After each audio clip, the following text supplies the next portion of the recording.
Let's speak to an aviation specialist now. Oliver McGee joins us live from Washington, D.C.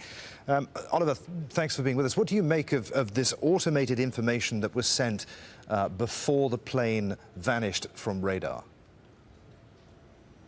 It's, as your report was saying, it's signaling some type of scattered data that shows there may be a problem with the avionics and navigation just moments before this crash took place, and more importantly, moments before the radars went black.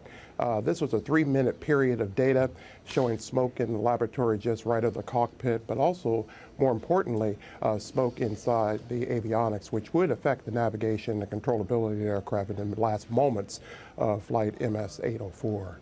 How difficult will it be now to find the two black box flight recorders, and what will they tell us that this automated information couldn't?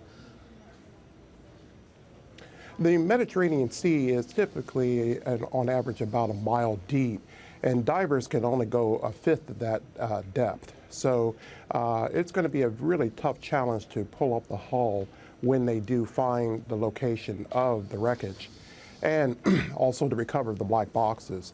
By comparison, the search in the Indian Ocean for MH370, that ocean is typically on average about 2.5 miles deep, and right now you're using towfish tools to scour the base of the ocean to first of all find the location of the hull, if they can find it.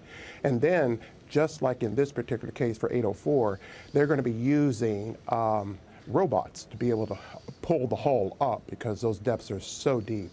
Again, we're looking at deep oceans, deep sea searches once again, very analogous to what we were doing with Air France 447, Air Asia 8501, MH370 as well. All right, so it has been done in the past, of course, apart from MH370, which is still missing. You're confident, though, then, are you, that we will find out definitively what caused this aircraft to crash? I think so. Once we find the black boxes, most of the time in air crash investigations, that's the home base. Once we get the black box recorders, those devices show exactly what happened in the last minutes, last 3 or 4 minutes of this flight, and it will show data for not only what was going on in the avionics and the engines and the flight performance, but also the conversations that took place, if there were, because aviation, navigation, and communication does take place even in hot cockpit situations. But once we have all of that data available, then you're going to see a lot of the chaotic and misinformation settle down. And this is what the Egyptian authorities and the French authorities are saying. Calm and transparency and disclosure is very, very key here. But terrorism could be a possibility. Mechanical failure and all kinds of other things could come into play as well once those black boxes are available. Yeah, the black boxes would show if there was a mechanical failure, if there was something wrong with the aircraft systems. Would it show, though, if there had been an act of terrorism, a catastrophic explosion? Oh, yes, indeed. Even the ACARS is kind of signaling that there is smoke on board the aircraft, and that is extremely unusual. And it's also showing trouble with the avionics, just the ACARS messaging coming out.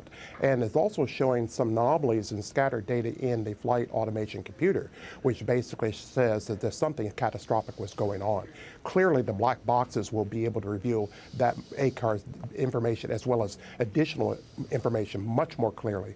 Those black boxes are remarkable, and they can withstand depths of water as far as 3 or 4 miles deep, and they can withstand any type of blast or a wreckage to the aircraft itself. Those black boxes are very resilient. Professor, really good to talk to you. Many thanks indeed for being with us. Oliver McGee there in Washington, D.C.